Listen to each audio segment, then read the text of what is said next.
ko'rib turganingizdek iyul oyida 2 ta kitob o'qidim, lekin ikkalasi ham 10 dan 10 shunchaki. Keling birma-bir to'xtalib o'tamiz. Chingiz Aytmatov va Muxtor Shoxonovning suhbati. Bu yerda biz sadizm, ma'naviyat, hukmdorlik, hukumat, davlat, tarix, qirollar tarixi yoki aynan o'sha paytda repressiyaga uchragan odamlarni uchratishimiz mumkin. Chingiz Aytmatovni umuman boshqa tarafdan ochib o'zimizga kashf etamiz. Menga eng yoqqan bo'limi birinchi bo'limi bo'ldi. Men sevgan Viktor Gyugoning kitobi Человек, который смеется.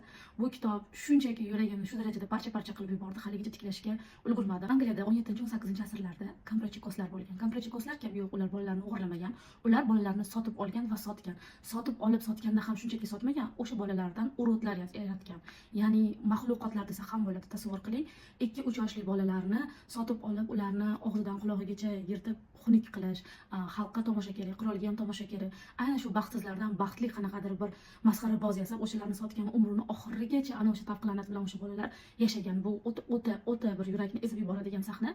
Biz bu kitobda aynan Gwynplenni uchratamiz. Gwynplen aynan komprochikoslar qo'lida baxtsizlikka uchragan bolakay. Uni yuzini aynan shunaqa og'zidan qulog'igacha yirtishadi va sotib yubormoqchi bo'lishadi.